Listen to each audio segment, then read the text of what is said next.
Bom, nós vamos fazer um rápido debate, né? Porque a gente já tem a hora bastante avançada e pretendemos começar às 14 em ponto o encontro de negócios.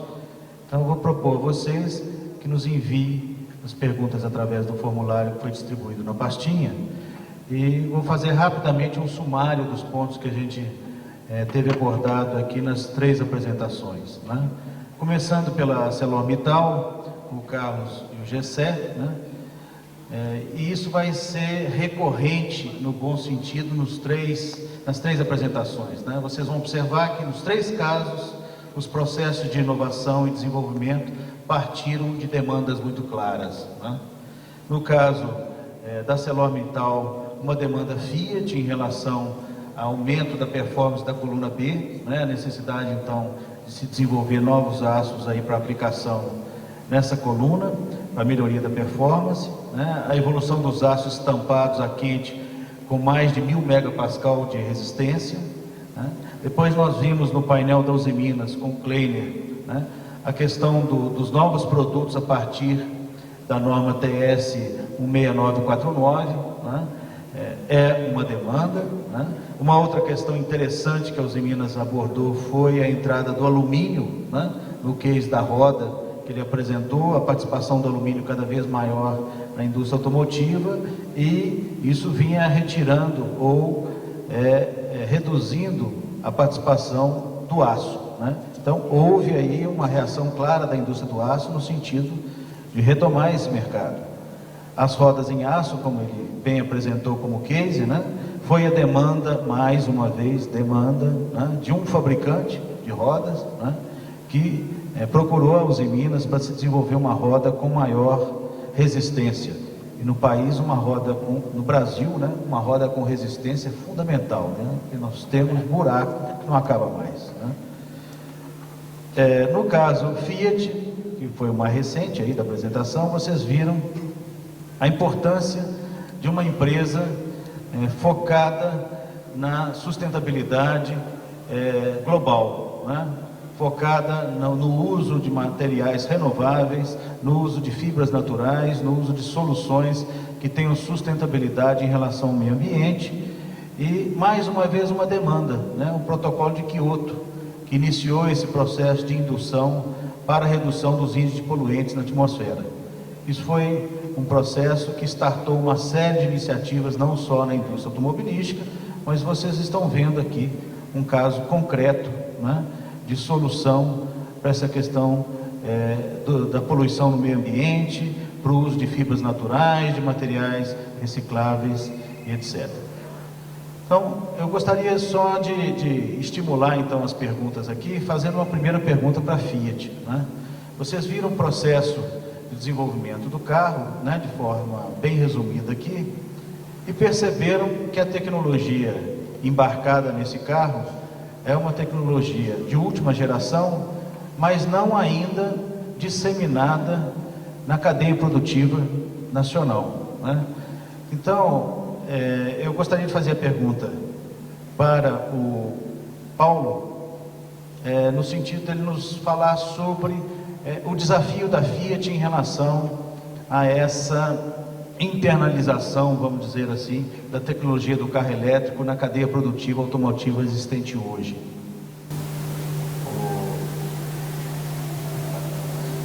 O carro elétrico é um grande desafio para a gente. A gente ainda tem alguns desafios para serem vencidos no carro elétrico, né? Como o Toshi falou, o grande problema que a gente tem hoje é o problema de peso do carro elétrico, peso das baterias e autonomia das baterias. Ou seja, as baterias hoje o carro elétrico ele é muito útil, ele é muito aplicável quando você tem uma repetição de trajetos, né? Então, se você tem um carro elétrico, um veículo, todos os dias você sai da sua casa, vai para a escola, para o carro, volta para casa no final do dia, ou faz um percurso repetitivo todos os dias, muito bem determinado, com uma distância bem determinada, o carro elétrico se aplica. O grande problema do carro elétrico hoje se você saiu, fez um trajeto de 80, 100 km, voltou para casa, e à noite você resolve ir jantar com sua esposa num restaurante, você tem um problema de autonomia, né? Você vai ter que esperar algum tempo para ter uma recarga da bateria, tudo isso. Ou seja, o carro a gasolina hoje, eu costumo dizer o seguinte: você carrega ele de autonomia de 500, 600, 1000 quilômetros em 15 minutos. Né? Um carro elétrico, isso ainda demanda 4, 5 horas. Então, isso aí é uma demanda.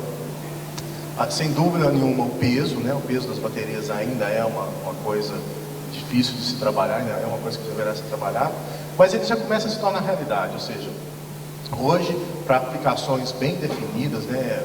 Frotistas, isso tudo, esse tipo de coisa, uma empresa de correio, uma coisa desse tipo, ele já é aplicável, né? Ou seja, a gente já tem exemplos na Europa que está usando carro elétrico. A intenção nossa com a Palio Weekend elétrica que a gente está colocando, que é uma parceria nossa com a Itaipu, é justamente de começar a explorar esse tipo de aplicação e verificar se o mercado começa a criar uma demanda para esse tipo de coisa. Ok, obrigado, Carlos. Eu tenho aqui mais algumas perguntas, eu vou procurar diversificar ao máximo para que todos os palestrantes possam contribuir nesse debate, né? Uma pergunta para o Carlos ou Gessé, ela é feita pelo Gilvander, gerente de processo de laminação da própria Usiminas. Ele pergunta o seguinte: no desenvolvimento de aço da Celor com a Fiat, quais as dimensões dos aços DP800 e TRIP800? Qual dos dois? Em relação à questão dimensional, quando a gente trata dos aços de alta resistência, obviamente a gente tem algumas restrições pelo próprio processo desse aço. Mas hoje a gente vem trabalhando com a Fiat. Para vocês terem uma ideia, a coluna B do ponto, que foi uma peça que foi nacionalizada no passado, quando do lançamento do carro, ela possui 1580 de largura, né? A gente não faz isso aqui no Brasil, né, por uma questão de limitação de linha, é feita na Alemanha, mas hoje, para o DP800, eu tenho que verificar em função das espessuras, obviamente, mas a gente trabalha 300, 1400, alguma coisa assim. A questão do desenvolvimento da peça, e aí é que está o negócio, a gente conversa muito com o Geraldo Salles, com o Fred, os materiais disponíveis, por vezes, a questão dimensional, ela pode, o grau está disponível no mercado, mas a questão dimensional, às vezes, inviabiliza a aplicação. Então, o desenvolvimento, desde o design inicial do carro, é muito importante para isso. Mas hoje o DP800, 1400, alguma coisa assim. De largura. De largura. E variando até, lógico, até 2 milímetros de espessura. Espessura máxima de 2 milímetros e mínimo aí hoje ainda de 1.2. 1.2. Ok. Obrigado. Mais uma demanda por carros menores, então, né? Na verdade, às vezes é uma questão da concepção da peça. Às vezes, invertendo o sentido de laminação, você viabiliza a utilização, mas aí passa por geometria, quando você vai estampar no sentido transversal, sentido longitudinal, são coisas que devem surgir no nascimento de um veículo. Por isso que é muito importante, a gente sempre conversa muito com os nossos clientes, as montadoras, que a siderúrgica participar do nascimento de um conceito, né, de um veículo, ela é vital para viabilizar esses produtos na hora da aplicação. Ok, eu queria aproveitar que a palavra está com a Celor e fazer mais uma pergunta do Ayrton Filete, da Associação Brasileira do Alumínio. Como é feita a aluminização do aço boro? A aluminização ela é um processo por imersão a quente, em que a chapa ela passa numa linha contínua, em que você tem primeiro um tratamento térmico de recozimento, e logo após o forno ela já entra direto no banho de aluminização. A composição química eu já tinha falado, na faixa de 90% de alumínio e 10% de silício. E quem conhece uma linha de galvanização contínua aqui no Brasil, não sei se a pessoa que perguntou teve a oportunidade, é muito parecido, é praticamente a mesma coisa. A diferença é apenas na composição do banho, temperaturas. E a velocidade, né? E a velocidade de processo. Mas o design é... Ok. Agora uma pergunta minha para o Kleiner, da Uzi Minas. Kleiner, você nos apresentou o fluxo do DNP, né? Que mostra claramente como vocês hoje organizam o processo de inovação na Uzi Minas. Há quanto tempo esse fluxo foi implantado e qual é a expectativa de vocês em relação ao percentual de projetos que podem ser gerados a partir desse fluxo em detrimento do modelo convencional de P&D? Bem, são duas perguntas numa, né? Então, com relação à implantação, ela foi implantada justamente com a implantação, quer dizer, com a organização por um todo da empresa para ser creditada pela TS, né? Então, foi desde 2002 que ela já acontece. Agora, todo desenvolvimento que acontece nas usinas, elas entram nesse fluxo. A gente tem duas usinas, uma em Cubatão, uma em Ipatinga, né? Elas têm, internamente, eles têm também procedimentos, desenvolvimentos que estão linkados com o procedimento da própria superintendente de marketing. Então, há uma conversa contínua e também os procedimentos são integrados. Então, todo desenvolvimento de produto, tá? Ele, basicamente, sempre ele é gerido pela superintendente de marketing. A gente distingue o que seja desenvolvimento de produto, né, e adequação ao uso. Você pode ter um aço que você tem ele é aplicado para você tem uma determinada aplicação para ele, né, e você pode replicar em outro lugar. Isso aí não é desenvolvimento de produto, né? Okay. Agora, desenvolvimento de produto, como eu procurei colocar aqui, seria um material novo, né, que exige esforço de desenvolvimento, envolve, né, um certo grupo de pessoas. E quando isso acontece, sempre a gente é participante desse processo aí.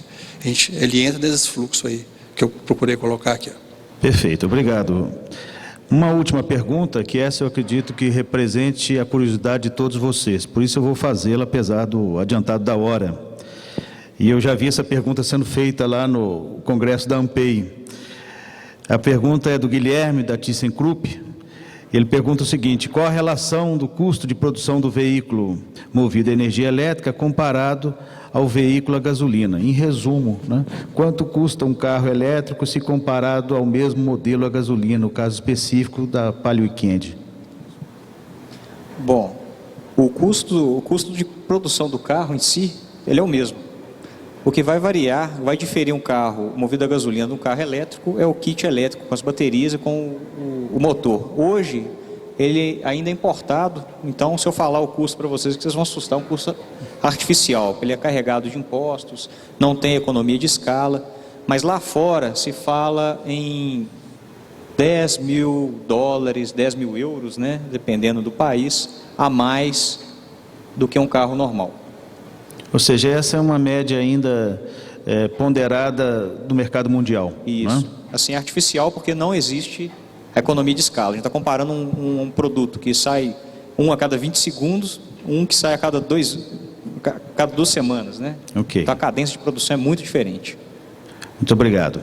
Bom, eu gostaria então de encerrar esse segundo painel nosso, agradecer a presença de todos vocês e convidar aquelas empresas que se inscreveram ou querem se inscrever ainda hoje, caso haja ainda possibilidade, né, para participarem do encontro de negócios que acontece a partir das 14 horas. Gostaria de agradecer muito a participação aqui da Uzi Minas, através do Kleiner, né, a participação da ArcelorMittal, a participação da Fiat, e agradecer principalmente a credibilidade que esse grupo que organizou esse encontro teve junto a essas empresas âncoras, né? Pelo fato de vocês terem acreditado nesse encontro, vocês já são inovadores na prática, né?